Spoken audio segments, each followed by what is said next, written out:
Hey guys, Jay's 2 cents. Haven't done a vlog in a while, just been kind of not feeling it, I guess.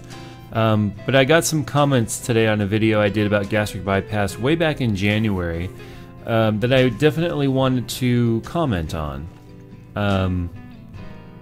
It's from a new subscriber who she said she just had surgery on the 22nd of May, so we're only not even 2 weeks out.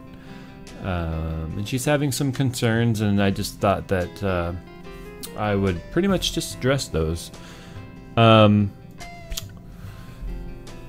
First things first, she talked about some pain and being uncomfortable, and I can't get the camera right there. She talked about some pain and being uncomfortable in her lower, I think she said right side of her abdomen, maybe her left. You know, I didn't really have any physical pain so much, except for if I like stretched out or something, because I don't know what version of the surgery you had. I don't know if you had laparoscopic, or I don't know if you had a full open. I doubt you had full open. I don't think many people do that anymore. Either way, when they do laparoscopic, they put the probes through your abdominal wall.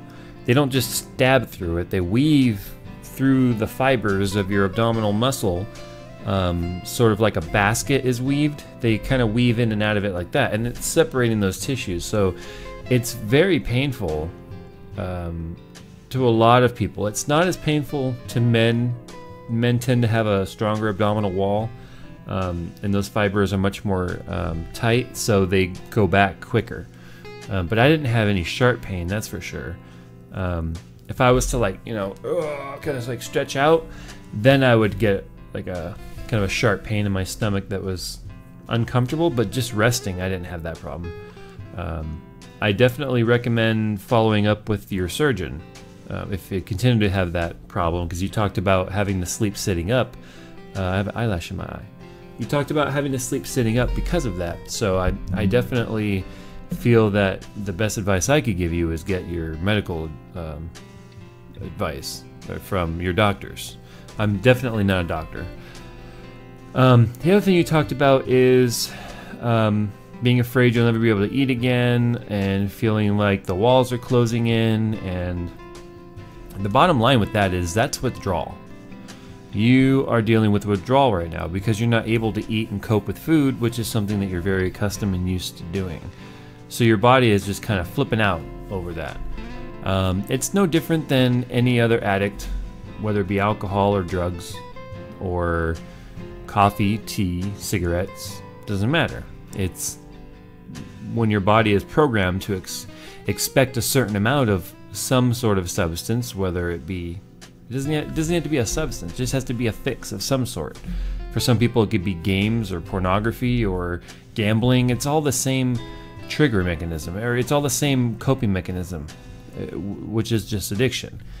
You've had who knows how many years of dealing with stress and anxiety with food, and you can't do that anymore. So your body naturally is really flipping out on you. You asked if I ever went through that.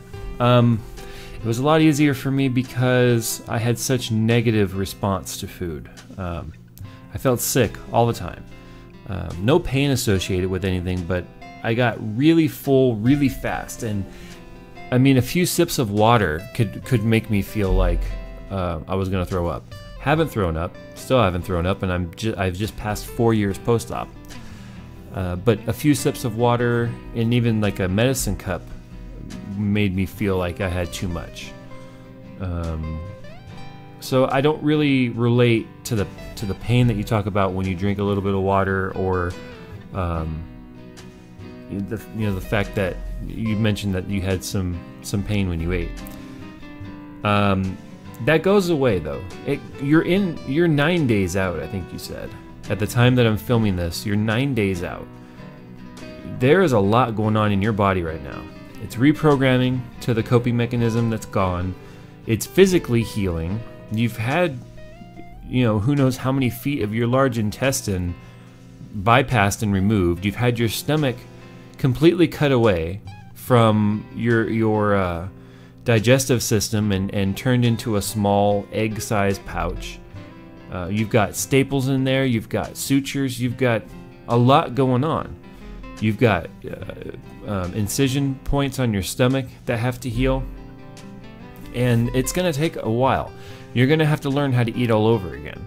There's foods that you didn't like that you probably will start liking. There's foods that you liked that you may no longer ever like. Everything's going to change as you know it. But you've got to at least keep the mindset that it's all worth it in the end to have a healthier life, a longer life, and no longer be, out of breath and winded because you got up. Being able to freely tie your shoes. You're not going to dread going to go clothes shopping because every time you go, you're going to be a smaller size. You're not going to sweat profusely when you're in the changing room trying to just try on clothes. Everything's going to change for you. So as much as you're dealing with a lot of negative right now and probably having a lot of remorse about, oh my God, what did I do? Just try and think about the positive of it. It's going to take time. It was a solid 6 months before I got to a mindset of I am perfectly happy with where I am and where I'm going. You probably are going to be dealing with a lot of anger and outbursts right now because you are mentally going through a lot. So I just hope that those around you that are close to you understand what's going on and can recognize that you are going through those changes, and hopefully they can be supportive and also understanding and tolerant. Because I can tell you right now, I had horrible outbursts just because of the mental change along with it. So I'm right there with you. Write me whenever you need to, and I'll do everything I can to support you in that, because I do support a healthier lifestyle and a life change that you've made, and it is all for the better. So with that, I'm going to go ahead and get off here and get to bed. Got a new parts to put in this computer tomorrow and a video to make of that, because I finally switched over to Intel. This is a 3770K. And if you follow me on Twitter, you know I've been having some serious dilemmas about this motherboard, about whether or not I want to keep this thing or whether or not I want to return it and get a more extreme motherboard like the ASRock Z77 OC formula, or like the P8 Z77 V Deluxe or whatever. I don't know what I want to do. I can't make these decisions. These are hard. These are life decisions here. We're talking computer parts, people. Oh my God. Why did I do this?